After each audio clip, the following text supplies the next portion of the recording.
Bonjour les licornes et les pirates. Aujourd'hui, je vais vous raconter Azzurro et le défi du Père Noël de Laurent et Olivier Souillet, Jérémy Fleury, aux éditions Ouzou. Dans le village, les enfants étaient heureux. Noël arrivait à grands pas. Plus que 3 nuits avant le grand jour. Toc toc toc. Quelqu'un frappait bruyamment à la porte de la caserne. Azzurro ouvrit, mais ne vit personne. Soudain, une voix enjouée déclara « J'ai du courrier pour vous !» Un lutin tout rikiki se tenait devant lui. Il était rigolo avec son bonnet vert, ses oreilles pointues et son nez allongé. Il tendit une enveloppe à Azzurro, puis disparut dans un nuage de fumée.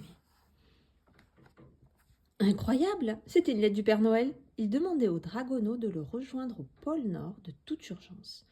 Jippy et Azzurro s'envolèrent à tire-d'aile. Sur le chemin, ils découvrirent un spectacle magnifique, une aurore boréale.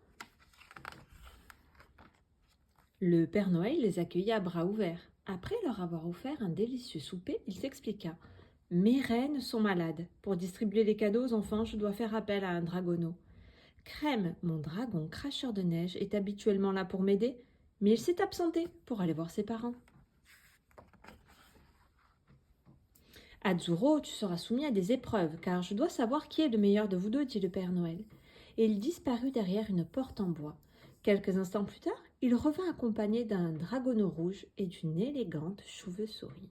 « Voici Vermillon et son ami Alia. Azzurro, tes talents de pompier m'ont impressionné, mais un seul dragono m'accompagnera, celui qui gagnera le plus d'épreuves demain. »« C'est moi qui vais gagner !» s'exclama Vermillon en gonflant la poitrine.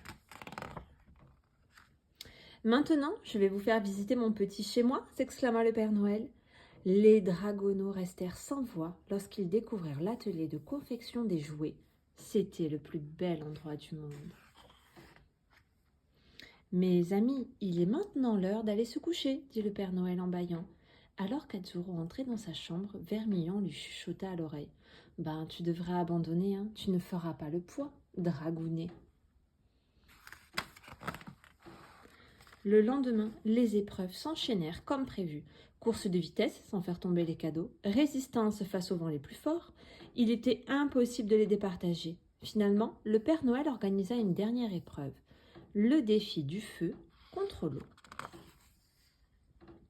Le Père Noël annonça « Prêt, 3, 2… » et sans qu'il s'en aperçût, Vermillon expulsa des boules de feu avant la fin du décompte. Heureusement, Azzurro y réagit immédiatement. Et après plusieurs minutes, les dragonos abandonnèrent à bout de souffle. Encore une fois, match nul. À la fin de la journée, le Père Noël fit asseoir Azzurro et Vermillon devant la grande cheminée. « Mes amis, vous êtes les dignes successeurs de Crème. Mais hélas, je n'ai besoin que d'un seul dragon pour tirer le traîneau. Laissons le hasard décider. »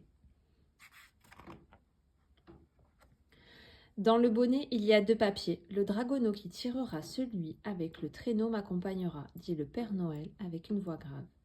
Vermillon croisa le regard d'Alia, la jolie chauve-souris, et elle vit alors qu'il était en train de tricher. Et Vermillon, il hésita. Son envie de gagner valait-elle la peine de décevoir son ami ? « C'est Azzurro qui vous aidera à distribuer les cadeaux, déclara alors Vermillon d'un ton bourru. Je lui laisse ma place. » Surpris, le Père Noël félicita le dragono pour sa généreuse proposition.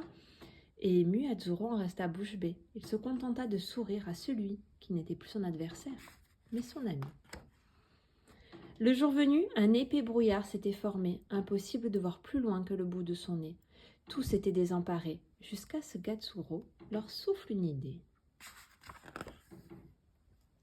Le spectacle était magnifique. Vermillon projetait de puissantes flammes, transperçant le brouillard et traçant ainsi la voie à Azzurro, qui tirait le traîneau dans le ciel. « Voilà, ça c'est la magie de Noël !» s'enthousiasma le vieil homme. De mémoire de lutin, la distribution des cadeaux de Noël ne fut jamais aussi rapide. Azzurro et Vermillon, vous m'avez été d'une aide précieuse. Mes reines tiennent à vous remercier en vous offrant ces grelots, déclara le Père Noël. Et au moment de se quitter, Azzurro, Vermillon, Jippy et Alia promirent de se revoir.